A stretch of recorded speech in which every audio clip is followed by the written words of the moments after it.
대표가 구속됐습니다. 서울중앙지법 유차군 영장전담 부장판사는 어제 송 전 대표에 대한 구속 전 피의자 신문 후 검찰이 청구한 구속영장을 발부했습니다.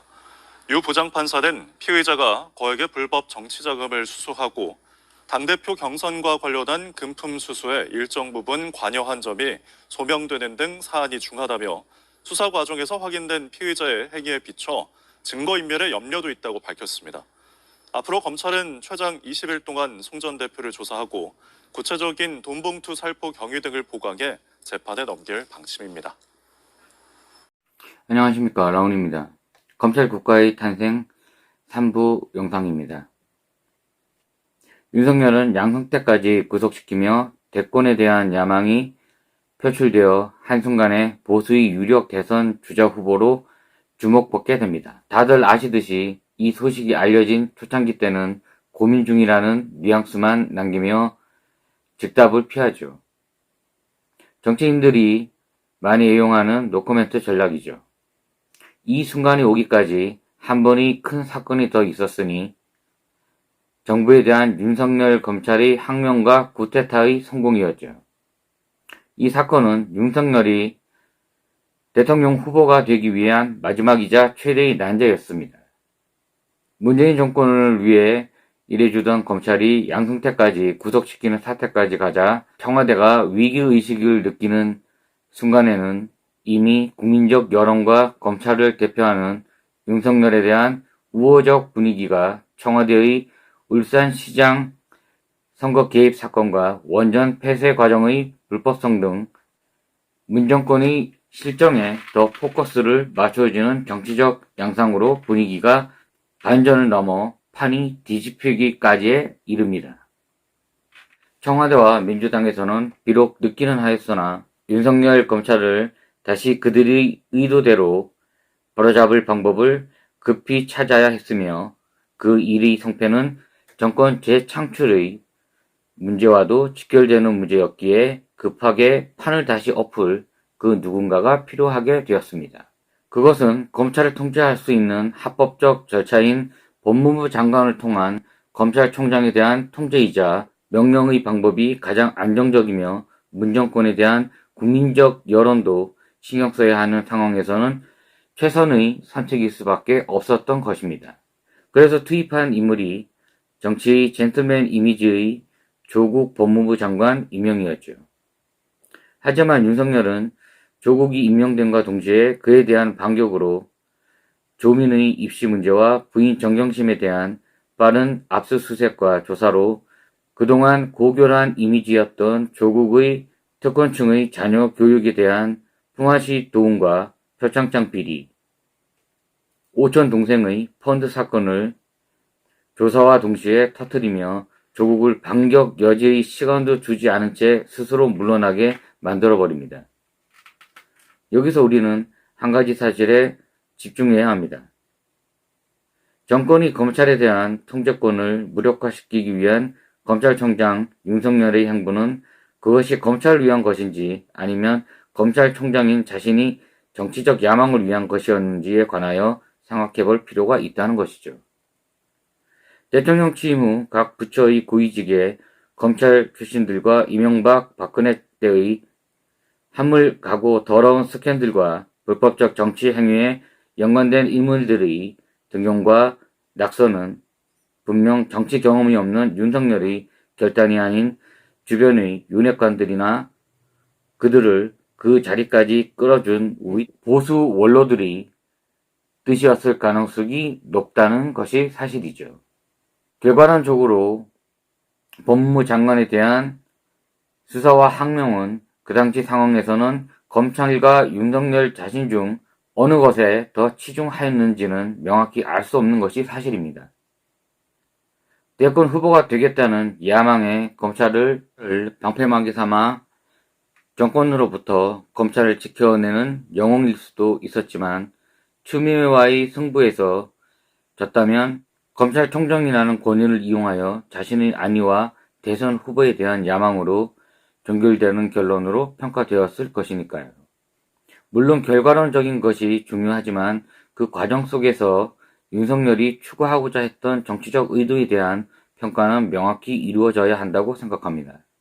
이는 한 개인의 야망이 아닌 국가의 삼권의 근간을 이루는 검찰이라는 막강한 3대 축의 권력기관의 역할과 그 존재적 의미가 시사하는 점이 노무현 정권부터 지금까지도 또 앞으로도 대한민국이 망하는 그날까지 우리 사회에서 차지하는 의미와 가치는 절대적이기에 더욱 의미가 있다고 할 수 있겠습니다. 검찰은 영원하고 정권은 5년짜리라는 말이 여의도에서 명언이 된 것은 이미 오래전의 사실입니다. 5년마다 대통령은 바뀌지만 검찰은 나라가 망할 때까지 존재하며 그 구성원들은 5년마다 최고 권력자인 대통령 쪽에 줄을 서는 것이 무죄라는 것이죠.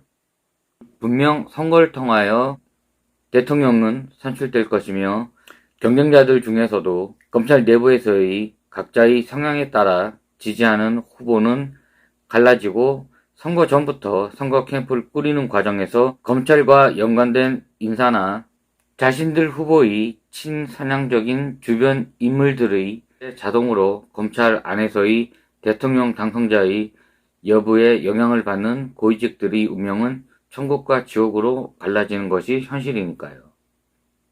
또 중요한 검찰의 특수한 위치가 있죠.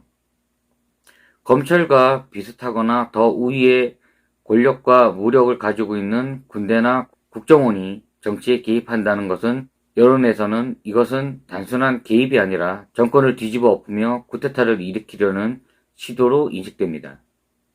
왜냐하면 이 두 조직은 국가의 안위와 국방에 특화된 말 그대로 적국에 대한 무력으로 특화된 조직이라는 인식이 강하기 때문이죠. 하지만 검찰도 그만한 권력을 가지고 있지만 그보다는 우리의 일상과 관련된 법리에 대한 업무의 특성 때문에 경찰과 함께 국내적 권력기관으로 좀 더 친근하게 느껴지며 검찰 개혁을 외치는 것은 검사 한 명 한 명이 사건을 재판에 넘길 수 있는 공소권을 가진 걸어다니는 독립된 기관이라는 인식이 강하며 정권의 교체 때마다 정권을 지키고 유지하는 소위 정권의 신여라는 소리가 나오는 사실과 연관이 없다고는 할 수 없기에 그런 것이라고 생각합니다. 어쨌든 윤석열 검찰 정권은 출범하였고 지금 우리의 국가를 대표하는 이로 활동하고 있습니다. 작가는 검찰 국가의 출범은 정치가 실종되고 국정 운용에 있어 강압적, 일방적인 검찰식 DNA로 사회적 약자의 절규에도 무조건 법대로만을 외친다고 비판합니다. 또 정권의 비인격적이며 기계적인 업무 처리는 사회를 더욱 경쟁에 내몰리고 서로를 혐오하게 만들었다고 하죠. 2022년 10월 29일 이태원 참사가 대표적인 예라는 것입니다. 검찰 정권은 사법적 시각으로만 사태를 해결하였다는 것입니다.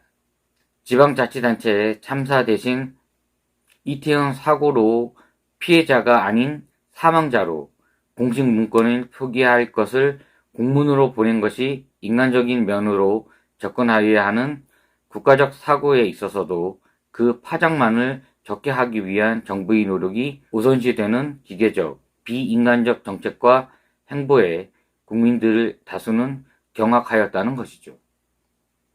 국정조사나 민영사 소송에 정부가 책임이 있을 만한 용어는 처음부터 철저히 배제시키며 언론과 공무원들을 통제한 것이죠. 사람의 생명보다 집권자의 과실과 책임이 전혀 없는 권력으로 어찌할 수 없는 천재지변에 가까운 참사였다고 국민들에게 각인시키려고 했었던 것이죠. 또 검찰은 야당의 정적 제거에 모든 화력을 쏟아붓고 있다고 작가는 주장합니다. 검찰은 정권과 일심동체가 되어 정치적 사건에서 여당과 야당에 대한 균형을 맞추려는 시도조차 하지 않는다는 것이 헌정이래 지금 정권만큼 심각한 적은 없었다는 것이죠. 윤석열의 징계를 주도했던 박은정 전 법무부 검찰 담당관에 대한 보복수사에서 박 검사의 70대 노부모가 사는 집에까지 압수수색하며 강력범을 다루듯 한 사건은 국민의 공분을 일으키기에 충분하였죠. 결과적으로 문정권의 내로남불을 강하게 비판한 검찰 정권은 도덕성에 있어 이전 정권과 전혀 다를 것이 없다는 것이 결론입니다. 작가는 검찰 정권은 검찰 개혁의 실패가 낳은 결과물이라고 이야기합니다.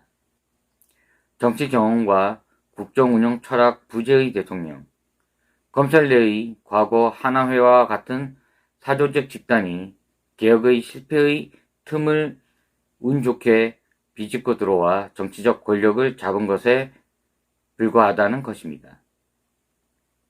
이들의 정권 장악을 현실로 만든 것은 검찰 개혁을 외치며 정당한 법 집행에 검찰을 동원한 것이 아니라 정적 제거와 정권 유지의 손쉬운 해결 도구로 사용한 부작용이 부른 아주 큰 참사라는 것이죠.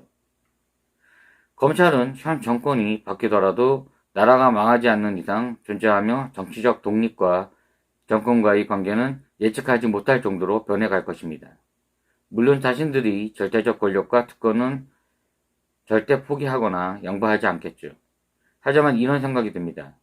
윤석열 정권 이후의 사회적 분위기만 해도 소위 무조건 법대로라는 살벌한 풍경에 국민이 선출해 주었지만 오직 자신만이 잘나서 대통령이 된 줄 알고 행동하며 국민과의 소통은 없으며 자신의 메시지만이 독립되어야 할 여당과 국가 각 부처에 하달되며 심지어 언론까지 장악하여 자신의 나팔 부대로 사용하고 있죠.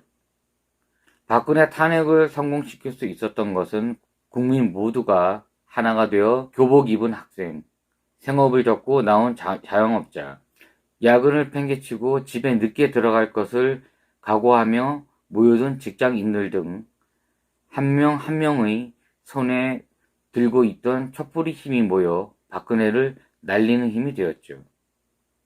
모든 일에는 임계점이 있습니다. 참을 수 있는 한계점이며 사점, 즉 데드포인트라고 합니다.